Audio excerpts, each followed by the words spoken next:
You're listening to the Silicon Valley Radio Show with hosts Kimberly Leal and David Lawver. Welcome back. We're here with Brian Lombardo. Brian's a certified financial planner and a CPA, which is kind of important. That's pretty cool. He's a branch manager of a wealth management practice in San Jose with an independent firm called Cambridge Investment Research, a member of FINRA, I've heard that before, and SIPC. Yes. Cambridge has won the Independent Broker Dealer of the Year award in 2014 and 6 out of the last 8 years from Investment Advisor magazine. You can find Brian on Google search for financial planner San Jose or on his website, brianlombardo.com. We're still in the first quarter of the year, so it makes sense to see what you can do to make sure your financial house is in order. So we're really lucky to have Brian on the show today to give us some insight on that. So thanks for being here, Brian. This is great. I've known Brian for a little while, and I'm really impressed and have referred some folks to him. So I'm really happy he's here because I think he can give us some really solid advice. Well, thank you for having me. You're it's great welcome. to be here. So tell us, bottom line, what does it mean to be a financial advisor or a financial planner? Is it the same thing or what? Well, first, thank you again for having me on. When I first meet people, I get that question a lot. What do you do? How do you help people? My answer often surprises them. I tell them they can do most everything that I can do for them. But the question becomes, do they have the time? Will they do the research? Right. Will they plan properly, invest wisely? So financial planners, they have the advantage of being educated on all financial matters, and plus they're able to leverage dozens or even hundreds of other family situations and their experiences with them so they can give good advice. And what I do is come alongside a person and help them crystallize their financial goals, put a strategy together to achieve those goals, and then manage their assets in a prudent way. Sometimes people use the term financial advisor, financial planner interchangeably. The reality is most financial advisors and financial planners will manage investments, set up investment allocation based on the needs of a client, and then some are licensed to give financial advice on things like retirement, education planning, estate planning. Oh, wait a minute. So financial planner, it just plans things out, but advisor actually advises them on things that they should be doing? They both can give advice if they're licensed to. Okay. Oh, okay. Yeah, there's a licensing issue there. Okay. And then some financial planners even have a certification to be a financial planner, to do holistic planning and charge a fee for it. Okay. So what I'm hearing is that you kind of assess the specific person's situation because it's probably no cookie cutter kind of thing, right? That's right. And then their goals of financial future goals. But also I'm assuming it depends on, kind of where they are in their life. That's right. Right? Did they just get married and have a baby and buy a house, or, are they in they've got kids that are going to be going to college in about 3 or 4 years. I just see that. Yes. I mean, I'm thinking about my life, right? There's different stages of life, and that's what I'm dealing with. And in fact, those are often trigger points to when they contact a financial advisor, those different trigger points. Right. No, yeah, absolutely. I think when folks are buying a house, then it's kind of my job to go back to them and say, hey, you know what, now that you've got this, you need these core people on your financial team. So that's pretty interesting. Now, they're advisors, they're not independent. What is that? What does that mean? Yeah, so an independent advisor is one that's not affiliated with a bank, wirehouse, or insurance company. Advisors with large banking companies and wirehouse firms, they're not considered fully independent because the advisors represent the firm. Got it. Whereas independent advisors are not employees of any other organization, and they may be better positioned to represent the interests of the clients independently. And since independent firms don't have financial products of their own, the advisors that are independent will be less likely to, say, push a financial product toward a client. That makes sense. So basically, like David's company, it's a brokerage, but it also is a lender. They have access to a lot more opportunities. They have access to everything, Got it. But they're not pushing one thing. Okay, that makes sense. That makes sense. For those that of us don't really know, and I think people have ideas in their mind what fees are charged, and I don't know if it's all over the board. Can you give us an idea of what a financial advisor charges? Yeah, sure. And that's a common question. And I don't like to beat around the bush there. I'm pretty straight about fees. And the reality is fees can vary quite a bit between advisors, and advisors can be paid in several different ways. But many advisors today, they use what's called a fee-based asset management approach, where they charge a percentage of the assets that are being managed by the advisor. Commonly, people might pay around 1% per year of the assets being managed per the advisor. Of course, it could be higher or lower, And some advisors will charge a separate fee for the financial planning and the advice that they give.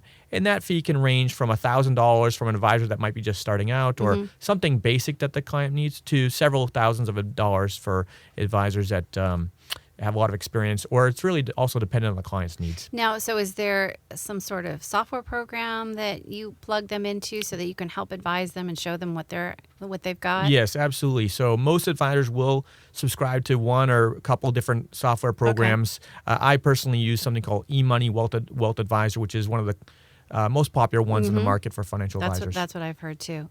Oh, that's great. So I guess it just depends upon what you're going to be advising them on, and how much is it, like how much time it's going to take, or Sure. is it okay? Yeah, it's whether it's really comprehensive or more of a check-in.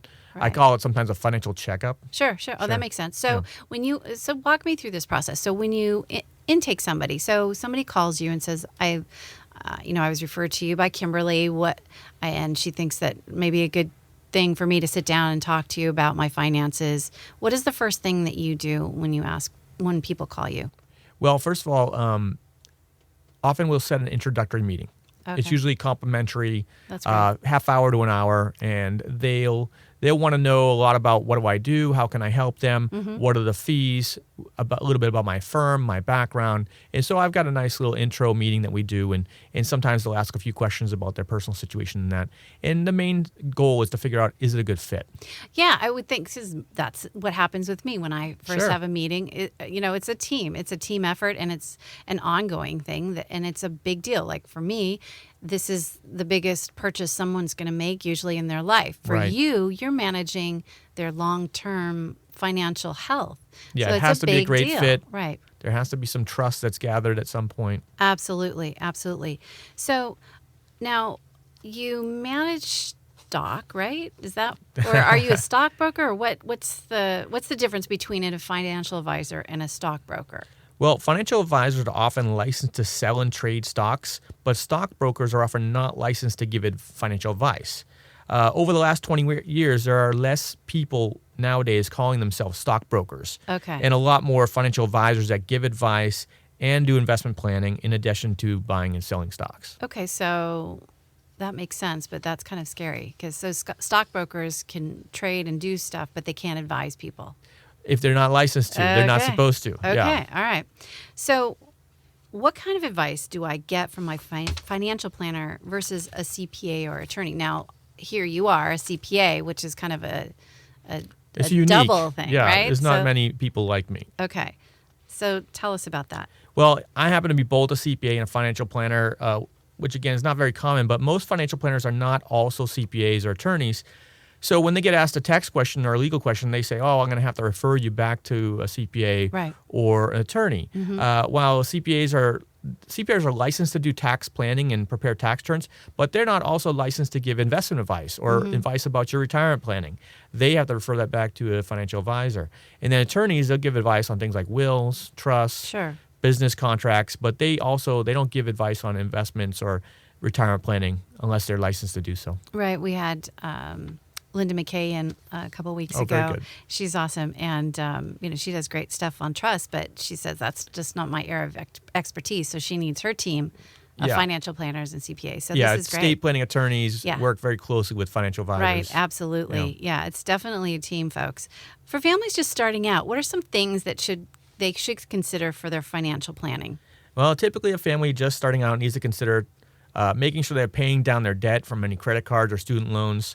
Recently, for example, I met a young couple. They were recently married and both making a decent living now, but they have some credit card debt and student loans.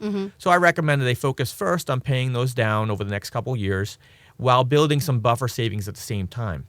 Now, once the debt is under control, buying a house and contacting you becomes pretty important. They want to get a house for their family. And then also setting up a college fund if they have kids. And that's going to be top of mind as well for most families. And of course, if they're just starting out, they should make sure they have proper insurance protection in place, like home, auto, life, and disability. And it's very common that I meet couples that they've had a baby now, and now they're wanting to get their financial planning on a good solid ground. Sure. In this area, many young couples with young children, they make good income, so they should take full advantage of their retirement plan and contribute into the retirement plan while building up the education savings. and ensuring they have some money also invested that's accessible. I see that it's when people have a plan and they make a certain amount of money, there are opportunities for them to have tax relief. If they're paying rent in this valley, sometimes that's a great reason to buy a house. Exactly. Sometimes that is, well, first of all, just the tax benefit, but then second, the overtime appreciation and the benefit, right? Right.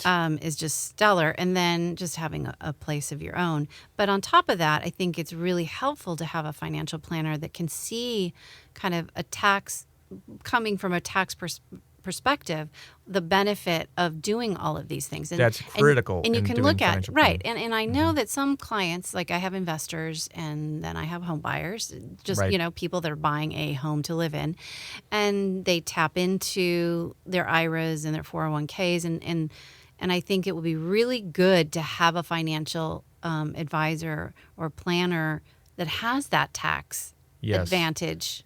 Yes. So you could advise them what is the smart way to go. I never know. There's a lot of big right? decisions there when they're buying a house and trying to find money.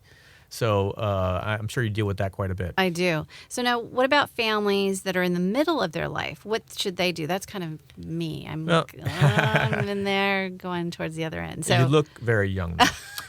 Families in the middle of their life, they start to consider things like, should they do a move-up house? Should they change houses or should they just remodel their existing house?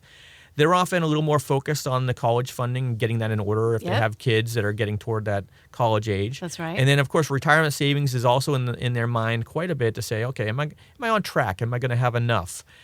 Typically, assets start to accumulate pretty well, and then they get concerned about, are they allocated properly? Are they taking the right amount of risk with their money? Mm-hmm. Many of my clients are in that stage, in fact. Recently, for example, I met a couple in their 40s, and they had one 10-year-old child.